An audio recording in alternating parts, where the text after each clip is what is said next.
afternoon. My name is Kai. I'm coming from GoDaddy, and I'm just going to bring my speakers up. Sit down, maybe. Okay. Feels so formal. Yep. Today we're going to discuss on the topic that personally I find very relevant as a PM. So it's really about balancing between delivery and discovery. Right. So I'm going to start the panel. Just round robin introduction for everyone, and then we will go into a few questions that I prepared myself, and then after that I'll open up the floor, and then anyone has questions, just feel free to raise, and hopefully we can raise that. Cool. Let's do a round introduction. Awesome. I think I've got a mic. Can everyone hear me? Yeah, perfect. You saw me earlier. I'm not going to give you too much. I'll give more time to my colleagues here. Pooja Naidu, Senior Product Director at Huddle. 15 plus years in the product world. Publishing, retail, media, banking, you name it. And for all my sins, I then went into sports tech because I truly believe that your skills are portable if you do them right, to any industry.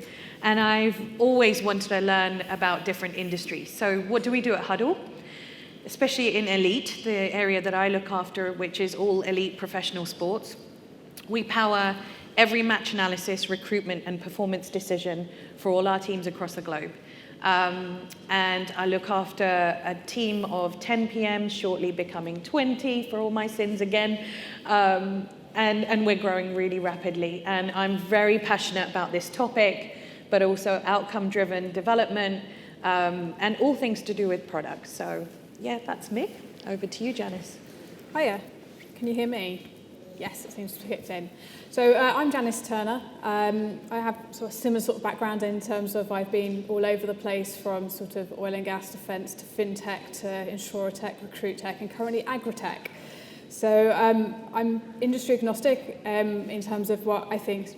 You said it perfectly. Skills are transferable, and you shouldn't feel that you're stuck in one area. That's very, very brief at the moment. I'm just starting my first one as an interim CPO, and taking an organisation that wants to go to product focus. So I'm only 1 month in, but it's going to be an interesting journey going from very project and very task orientated small bits to a much more fluidic product organisation. So that's my challenge over the next 6 months. Cool. Hi everyone, I'm Eileen So. I'm Senior Product Manager at CBuy Maritech. So if anyone doesn't know about the shipping industry and they're really interested in the shipping industry, please do come and have a coffee. I think, I've seen all the different industries around the table, so it's been really nice to be in a face-to-face live event actually, because, done a lot of virtual events in the last 2 years. Our company is basically looking at providing solutions for the shipping industry. We're probably where banking and insurance were, years ago. So it's been really, really good in that sense. And we're learning quite a lot through the whole discovery versus delivery topic that we're going to be discussing today. So really keen to sort of share our perspectives and also really just get some feedback from the audience around, what their experiences are. Cool. Hi, I'm Dan. I work at TrueLayer. We're on the mission to open up finance. And we do that by allowing merchants tools to access their users' bank details and all their information with their consent. We also have a payments side of the business, which I work in, and I lead the core banking team. And we are hiring like mad right now. Sorry for the early plug, but please talk to me during the break or during the drinks later. I'd love to hire you.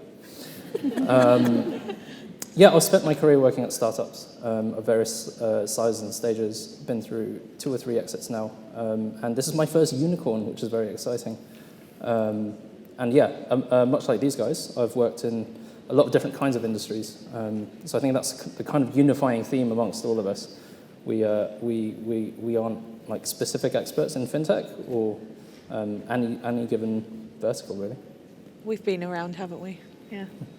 Sounds good. So as you can see, we have really very diverse group of skill sets over here. And I'm going to kick off with the first question here is, for delivery and discovery is something that we always struggle with. But also observe that it's really something that is very different across different companies and different stage of the product itself. So maybe I'll start with Pooja then. How do you see what is delivery and discovery in Huddle or in your previous companies, and how do you define success in that? Yep, you're right in that every company does it differently, but if I was to kind of talk to you about the definition, for me, discovery is about finding issues in the problem space, the frustrations, the pain points. And success within that area is about risk mitigation, learning, and hypothesis validation, right? That's what you're kind of trying to drive at that point of the life cycle. Delivery, on the other hand, is about taking that problem and turning it into a solution with software or something else, depending on whether it's a physical product. And really success in that area, and it's very important to define the success of each area, right? Because it is slightly different. So success to me in delivery looks at the business and the customer outcomes, right? But they are intertwined, and I think we're going to get into that in a little bit. So I don't want to take the whole show here, but that's how I've seen it play out. Now, the other thing I'm going to say is discovery has become such a big thing recently, but we've been doing it for years. Right? It's just that the definitions have come out. Marty Kagan, with his book Inspired, has kind of exploded this world of discovery. But we've been doing it for years. Okay? I remember standing outside Marks and Spencer's, doing some guerrilla testing with the customers, giving them a cup of coffee and saying, hey, come and test this product out. That was almost like 20 years ago. So it's not new, but it's the way that it's been described and defined has started to change over time. So just remember that, all of you are probably doing discovery without even knowing it, but it is putting the customer at the heart of it. That's the last thing I wanted to end on. Cool. Yeah, that sounds really interesting. And this actually want to ask more for Janice and Eileen. I know that you guys are kind of in different industry, but really at the phase, you want to evangelize both the discovery and as well as delivery. So yeah, can you tell us more about how you are doing that in your industries and with your stakeholders? So it's been quite interesting for us because obviously we came from sort of a shipping company, and then now we're obviously spinning out, and we're now a tech startup as well. So we were at a startup phase, we're now at a scale-up phase. So I think there's this misconception that discovery and delivery are two separate things, but actually you kind of, depending on how your company's set up, you kind of do them intertwine. So yeah, that's kind of how we address it. And I think the main difference for me is really kind of the level of risk or uncertainty. So how much discovery do you do, and really it boils down to actually how much risk are you willing to accept between you sort of flip to delivery side of things. Yeah, I think there's this theoretical mecca, right, of where all your delivery is discovery of some sort, and the whole agile methodology is about shortening the feedback loop of what you discover from what you deliver. But I guess the difference of how we're framing this discussion is basically essentially the desk study before the stuff that you end up building with your team and putting out to the market in terms of the actual software or products that you sell or test in the water, to take a maritime pun. I think it really does differ between each industry and each company. It's hard to give a definite finite answer to the one-shot answer to the difference, I think. And I think the main thing really is the fact that obviously you don't want to be doing not enough discovery and to get to a point where you're actually delivering something and then you realise actually you have to pull it back because of a legal reason or security reasons. So that's kind of what I meant about the actual acceptable risk, how much discovery do you do, and it's really just to ensure that you actually close down on the risk. Yeah, that's a good point.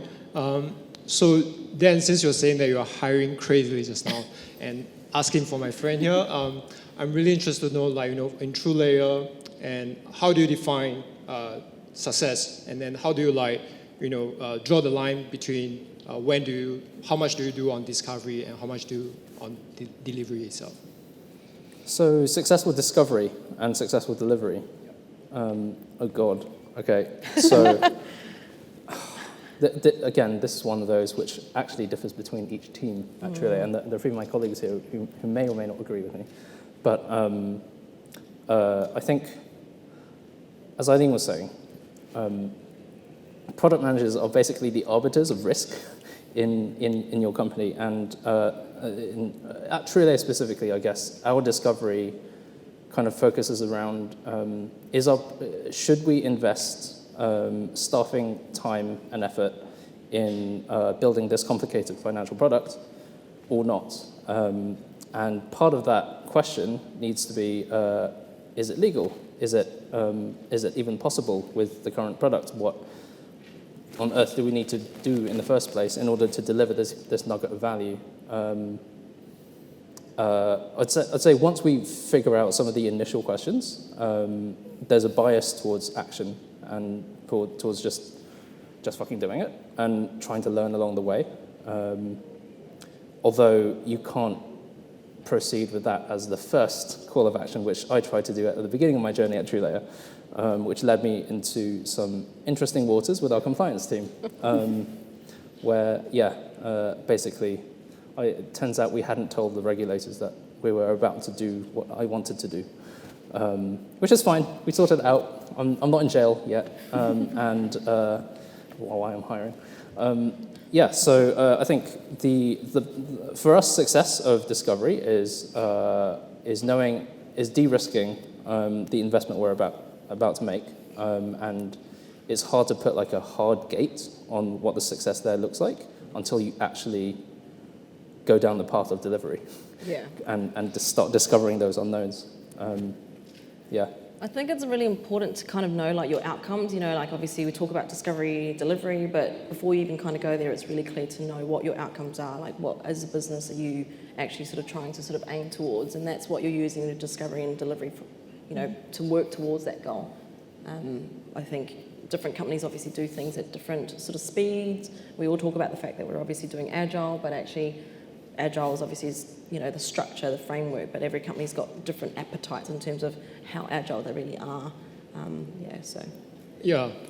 really like how how different companies will have like different practice and interpret the different principles and also adjust their own culture. And in that, and I think Janice earlier we shared a little bit of like at different stage of the company, how that is practiced differently. Can you share a little bit more? How is that practiced at yours? Yes, so over the past 12 months, I've been working at early stage startups, sort of seed and pre-seed, and you find that you're almost entirely doing discovery because you're trying to find your product market fit. But at the same time, you kind of need to remember that you still need to do some delivery, because part of that delivery is then leading straight back into your discovery again of what you've produced, does it work or not? And if you forget that element, you spend so much time doing discovery without actually getting any validation.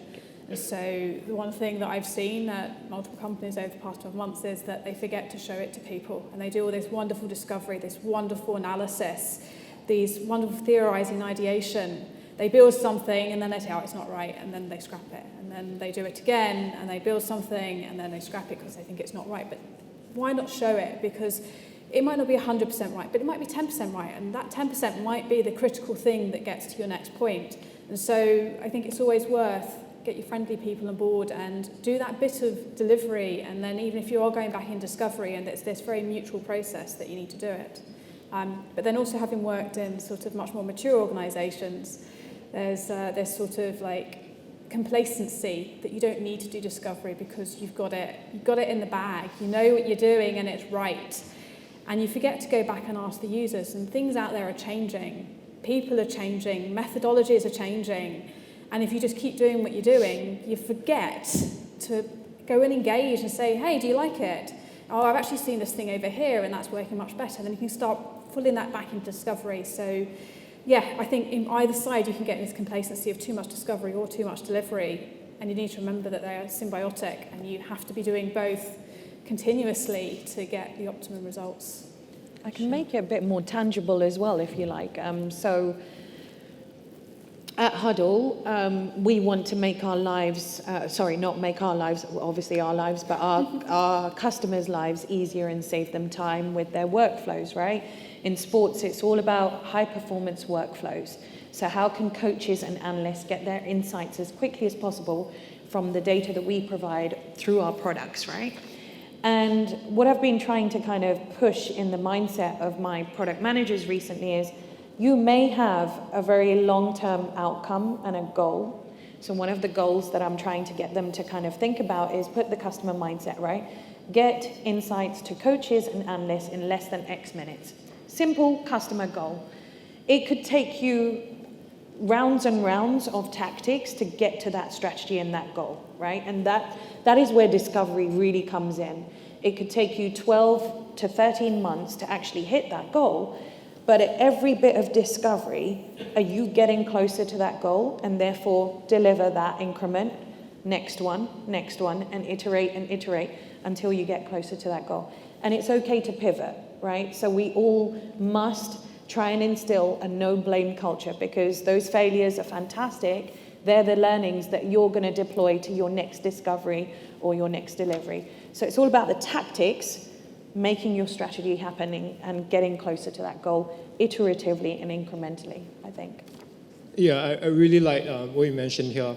I think at least all the points brought out here is clear, is that it's a continuous process for both discovery and delivery. And it's really about how to evangelize that and communicate, even in terms of failures in discovery, and then how do we communicate that and then put it as a learning point for the next iteration. From there, maybe Eileen, I want to share with you, ask you in the maritime, such a traditional but established industry itself, how do you communicate, evangelize this to different stakeholders?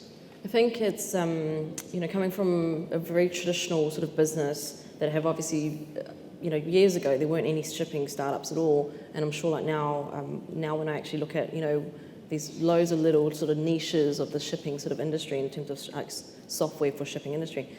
So in terms of evangelizing, we've kind of had to really change our mindset as a business as well, in terms of accepting the fact that it's actually, when we say we need to be a lot more agile, we actually need to let teams work, have the autonomy to sort of work out the solutions, give them the actual tools to kind of come up with the solutions and really not sort of micromanage and, get involved too much.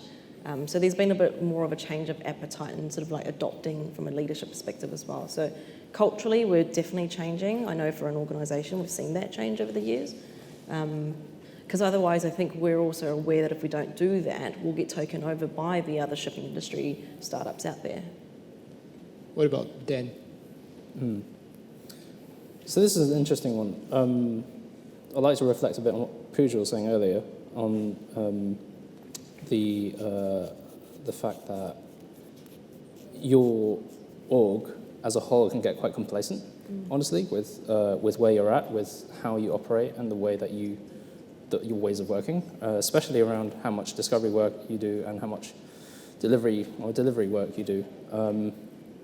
I know for sure at Truleo we've gone through peaks and troughs of doing way too much kind of discovery desk work versus development and testing products. And sounds like in the past, and maybe where we're headed right now, we're perhaps leaning towards the other direction. What was the original question? How do you communicate? How do we communicate? Yes, that's where this was going. So I think so I promise I have a point to make somewhere in this. So I think a lot of this boils down to proof.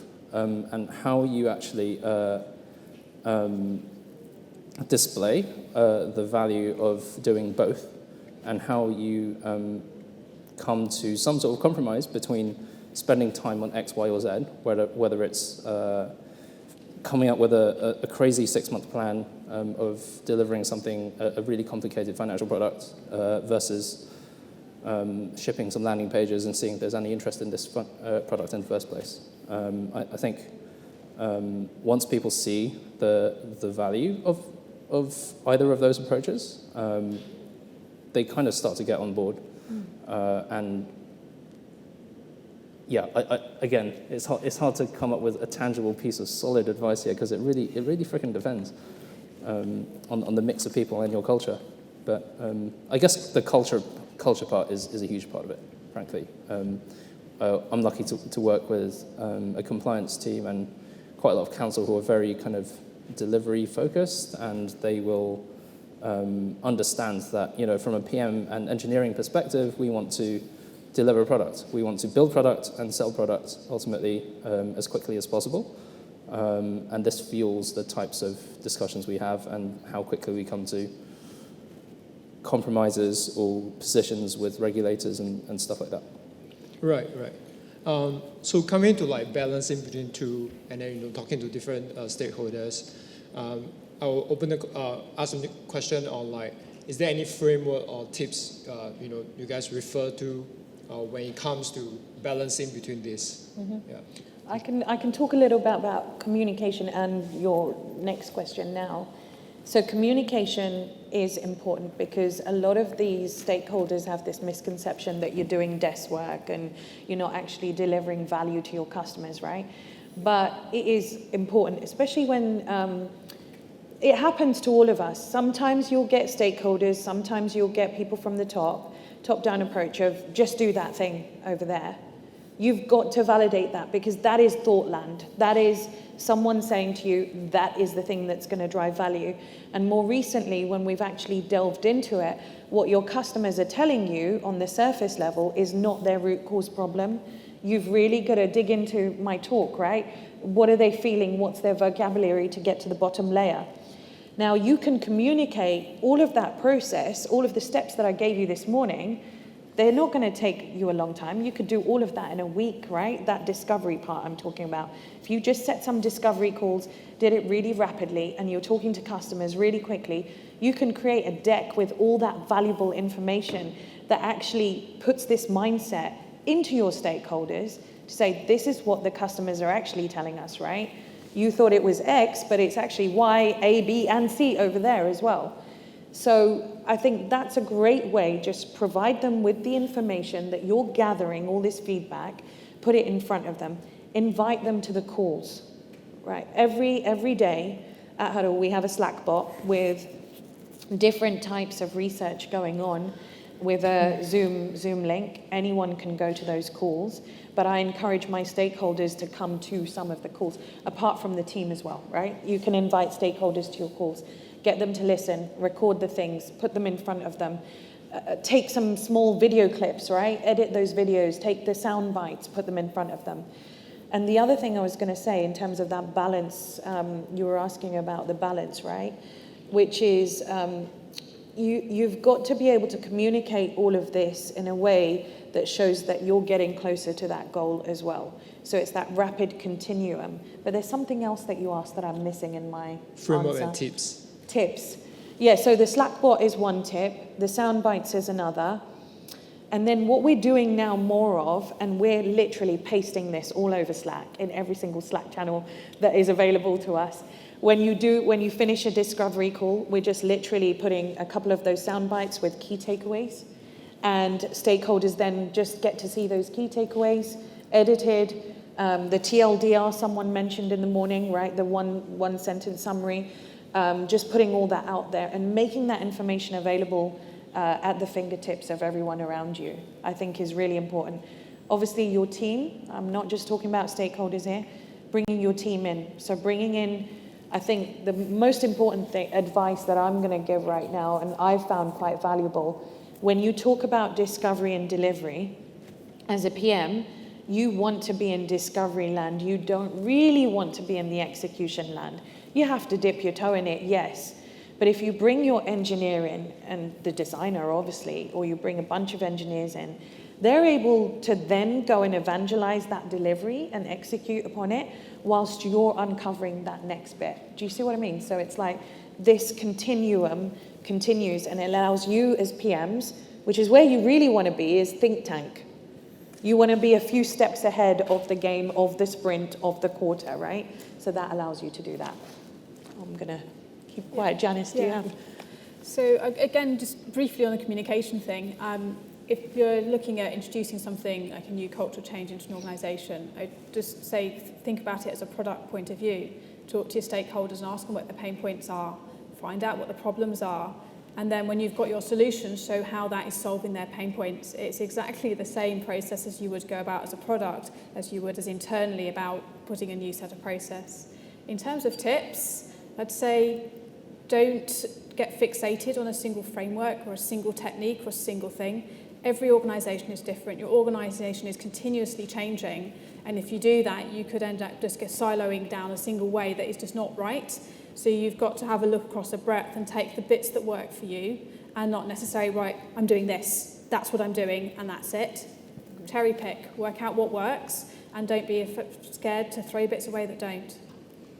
You know, just to voice obviously like what Janice is saying as well, like there's, like you say, we don't tend to sort of have any sort of framework or fixated techniques. Like in some examples, you know, building code has actually been the appropriate way because there's a feature that's really, really hard to test through prototyping or prototyping. So we've actually had to write some throwaway scrappy code. And in other examples, it's a lot less sort of nitty-gritty. So actually it's been fine to have things on paper. So just really sort of like working out with your solutioning teams what's the right approach to take for your discovery, you know, methods and validation. Yeah. If you want frameworks, what's really worked well at Huddle, because seeing as we're talking about frameworks, right? And you're right, Janice, you can't just go and piggyback off every single framework under the sun. What we tend to discover from our discovery, we turn that into essentials, differentiators, and not nows. That kind of helps in terms of, because your customers are telling you about the competition as well, right?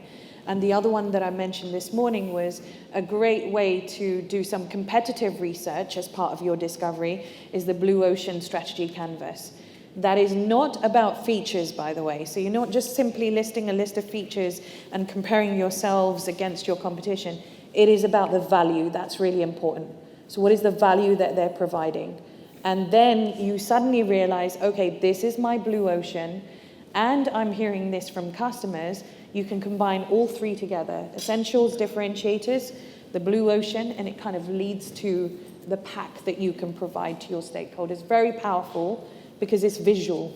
And a lot of people are visual, right? Stakeholders are quite visual. They want to hear things. They want to see things. So those have worked really well for us at Huddle.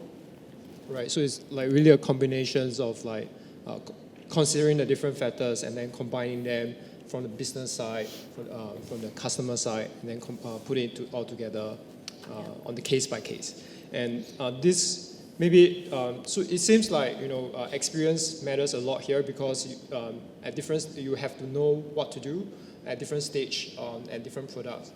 Maybe let's change a bit on, start from Dan. I would like to chat, thinking back, delivery versus discovery, what's one of the lessons learned from your past experience that you think for people like us, younger PMs could learn from? Oh, my sage wisdom. Geez. Not even that old. Remember, you want people to come and work for you. Yeah, exactly. No, man, that is a very general question to answer, but I'm going to give it a go. I would say, actually, I'll backtrack a bit and disagree, and rather controversially disagree with Pooja. Yeah, I'm going to lay down the gauntlet. Give me the mic, I'm going to drop it. Go for it. Let's have a battle. Yeah, no, it's not that dramatic.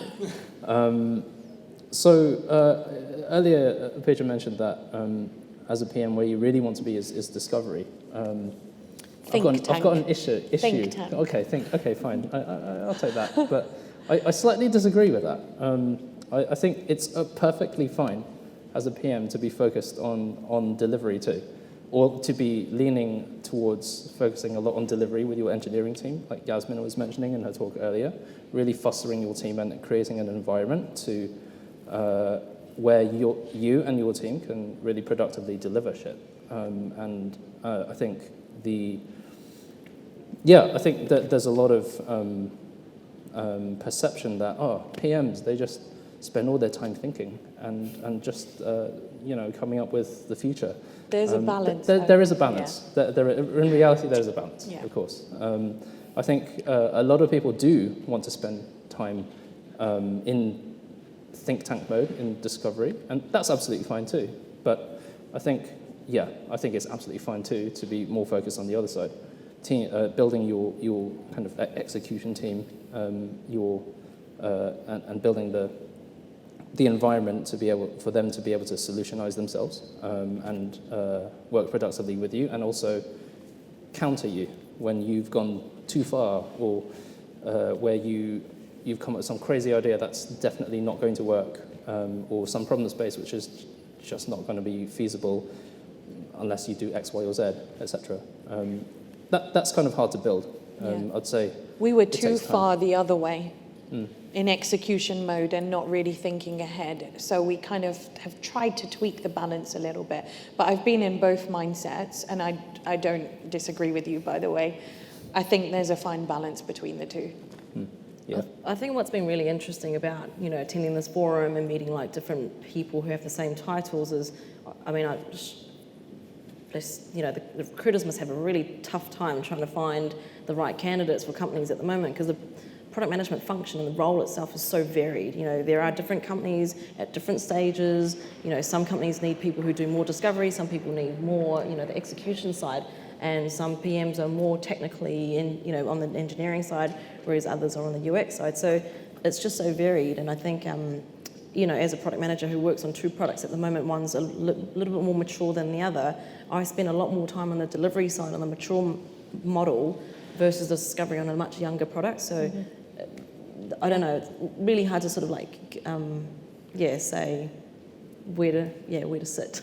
It's kind of like the same with the frameworks. It depends on the product, the maturity of the company, the maturity of the product, and everything else. It's not a one-size-fits-all still. You have to flex and adapt depending on the situation, even just the people in the team. You might have two teams that are both looking at mature products, but one of them might be, more like a group of graduates who are more not had that world experience yet, and the other one might be people that have been doing it for 10 years, and so you might be focusing much more on delivery in one, and then the other one you can actually focus much more on the discovery. So it's not a one-size-fits-all. It's every team, every product, every organisation. You need to flex your techniques, where you sit, what you do is going to be different, and just how technical, how commercial you are also is going to be significantly different, but that's probably one that might be slightly harder to flex if you don't come from a technical background. I agree. You asked about mistakes, right? Yes. I can tell you about two, so current and previous. Previous, I guess, I keep talking about him. I do love him to bits, right? But he's not always right. Marty Kagan and his book Inspired, when that came out, in a previous organization, my CPO bought that book for everyone, right? And I was like, he goes, Pooja, do you think I should give this book to everyone? Depends. It came out 10 years ago. He's updated it. Same digs, I've taken a few snippets from there. He went and gave that out to every single product manager. And what came out of that was a group of people who were trying to instill a discovery process in that organization. And I'm like, guys, we're already doing this. Why do you need a massive process? And sadly, they took that to the extreme. So what started to happen, there were stage gates, there was realms of documentation where every PM was producing 50-page docs after each gate in that discovery, and it could take a whole quarter to only find out that you failed, right? That was a severe mistake. That is taking things to the extreme. You should be talking to customers every week. That's discovery. You should just be doing it iteratively. You don't need all this faff, right? That's one mistake in a previous organization. What Huddle were doing was we were kind of looking at the problem space and then the solution space. And our prototyping and that sort of discovery was coming in the solution space quite late in the process. And as a result, we were learning things a lot later. We were slow to develop because we hadn't done it earlier on. And we flipped that model to call it learn by doing and learn by making. So what that essentially means, nothing radical, but just a bit of a flip in mindset, which is we will completely co-create with users, but we're understanding the problem and we're ideating at the same time, and a little bit of solutionizing, right? A little bit of solutionizing at that point. Not to the fears of the engineering team who always want to solutionize, no. But it was like working with the customer to kind of get those cogs doing. And we did it earlier on. And what that did was it made us faster. It made us learn and fail earlier. And it really brought the morale of the team up because we weren't doing it really, really late on when it was too late. So those are two I guess, mistakes which have turned into great opportunities that I could share. Yeah, feeling faster is really something that I think I can resonate with as well. It's about learning from each point and then how do you move on from there. Absolutely. What about Janice and Elaine? Like, do you have any? Is there any learning points that you would like put up for the young PMs out there to learn to balance between the discovery and delivery?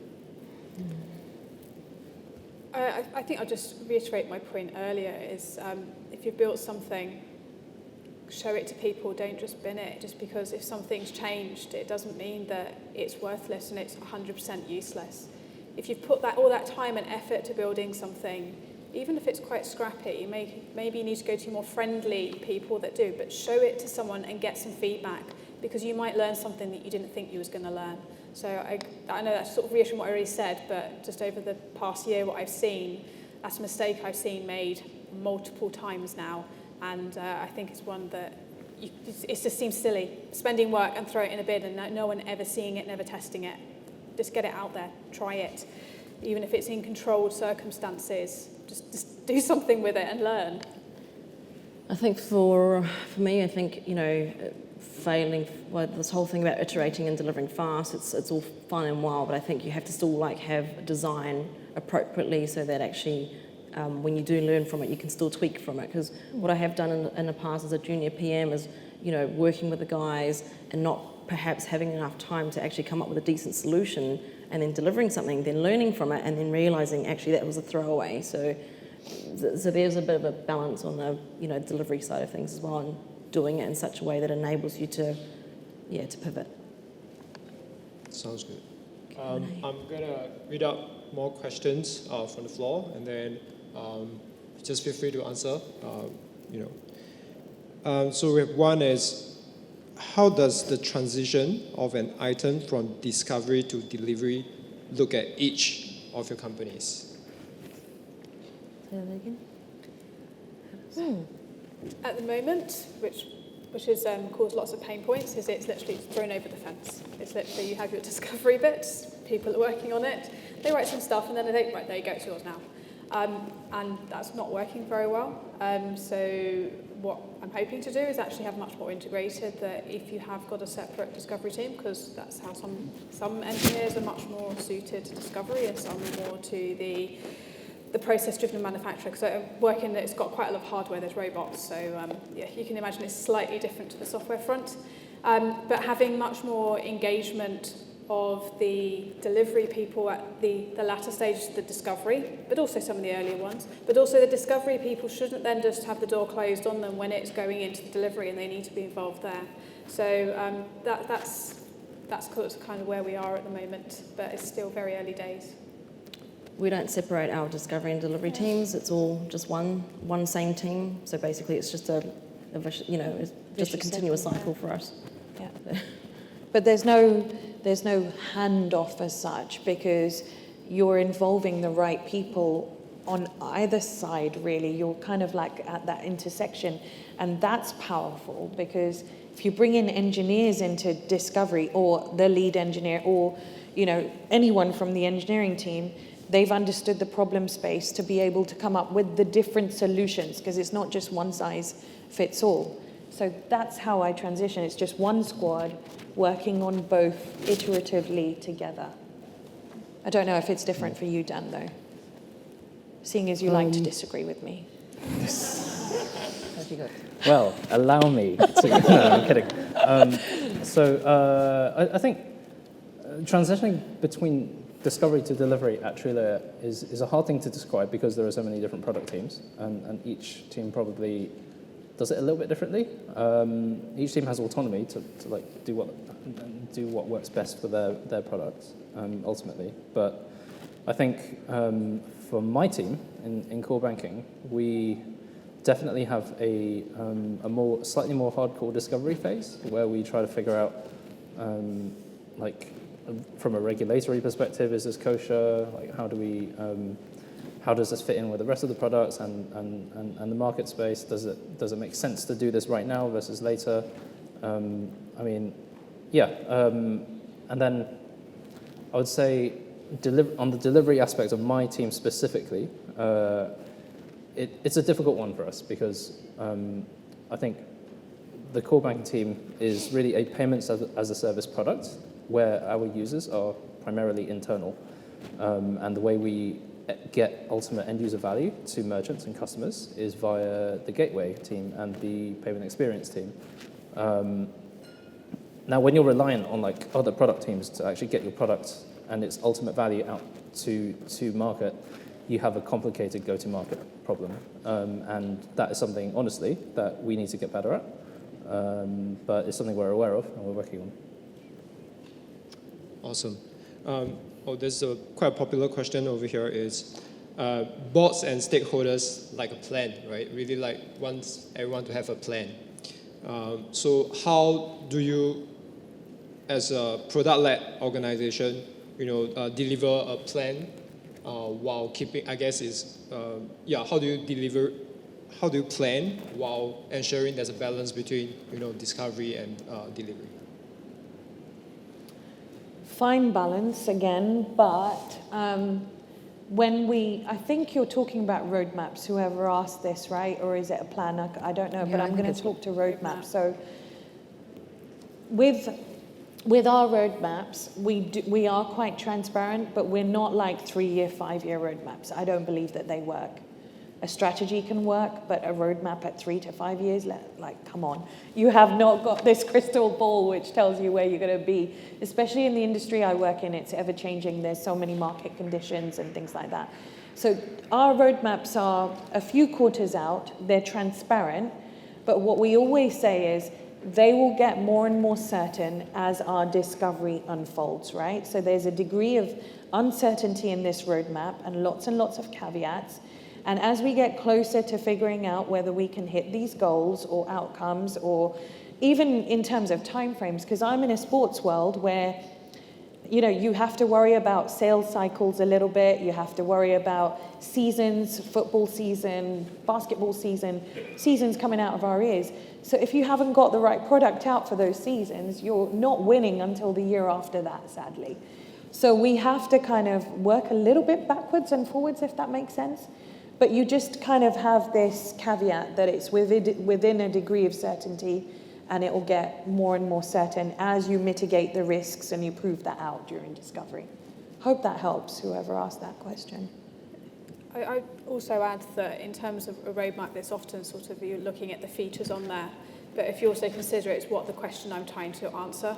And so rather than saying at this point in time, I'm going to have a tracked robot, it would be that how do I have a robot which has lower ground pressure so that I can go over taller crops, just as a sort of thing. So it's not necessarily about this is when this feature is going to be here, but you have a question, you might not know what the solution is, but you know you need to answer that question, and so go by this point we're going to have an answer to this question. We just don't know what the solution is yet. We're growing in size, so we used to be very spreadsheet based. I'm sure Excel is still a readily available tool, but we've recently invested in OKR tools as well. So having a lot more sort of a regular cadence with reporting and how we're aligning to the company objectives. So it's been a lot more useful in having something a bit more transparent as well, given the fact that obviously people aren't in the office anymore and using shared tools. So been in a luxury position of using product software. So yeah. Don't know. Please remind me of the original question. It is 4 o'clock. Road mapping. Roadmap planning. Yeah, how do you That's do right. the roadmap plan? Planning is a game of politics, I think. You need to figure out why people need to know what your timelines are about X, Y, or Z and how it impacts them. And then you can have, the informed discussion of what input do they need into your plan and make them feel involved. But then also, B, how do you best communicate that back to them?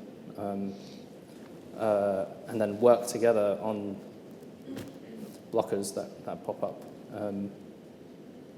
Talk to people. That's it. Talk to people. Okay.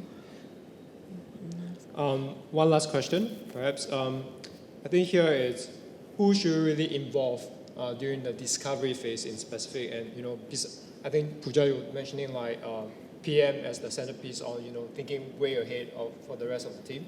But in this process, like, who do you talk to? Who else should you involve in From the team. from the team? From the team. Different stakeholders. Yeah, so PM isn't the centre of the universe, by the way. We're great, but I can't turn around and say that I'd get killed by every other discipline that might be in this room or somewhere around here. So in discovery, generally we have the designer, the PM, and an engineer coming along. And kind of doing that with the customers. But as I said, we will invite stakeholders into some of the sessions on Zoom, or we'll have, big teams like Arsenal coming in, looking at our prototypes or whatever, spending time with us. I'm not an Arsenal fan, but anyway, don't know why I picked them. And we will invite stakeholders to that room, or we'll record that session and play it back. So I think discovery is, I like Marty Kagan's trio concept, and I've used it for years now. And I think that works because once you go into delivery, Dan, your engineer can kind of pull on that information, is at the forefront of that information as well. I think that's really important. And then delivery is obviously entire squad, right? So that's who I would involve. I don't know if it's any different for you folks. I think discovery also kind of, for me, from my experience as well, like discovery isn't really just about involving people, so it's not just about qualitative feedback, but also like all the quantitative information that you're gathering as well that feeds into that discovery. So metrics, what your product insight tools are telling you, not just necessary external stakeholders, but internal stakeholders as well. Good point, yeah. I think that there's this theoretical mecca that everybody has all context at all times, and so you involve everyone in all of your discussions. Reality is that you can't realistically work that way. So I think the tricky part, and which is actually why sometimes being a PM makes it feel like being a PM is the center of the universe, is that you end up trying to figure out who to rope in at the right time for specific discussions about X, Y, or Z in your discovery phase as well as your delivery. And I'm going to end on a really vague note, but it depends. Yeah, I was going to say it's whoever's really going to be your most effective champion for whatever you need, that they have the knowledge that you need at that point, but also you might want to be involving people that are going to help you get it from that discovery to delivery, and they're going to help you lead the way so that the weight isn't all on your shoulders and you're sharing it. So yeah, it depends whoever's the right person at that point in time. Cool. It seems like, in all this discussion, so every question asked is, it really depends, and you have to assess it one by one. But yeah, I think we're time's up, but just want to reiterate also, we have just a fun fact, we have a combine of 50 years of product experience among our speakers, and there are still a lot of questions here. I would strongly encourage you to connect with our speakers after this. And then I'm sure they will be happy to share, on the case by case, how they will advise you on that. Right. Thank you, everyone. Thank you.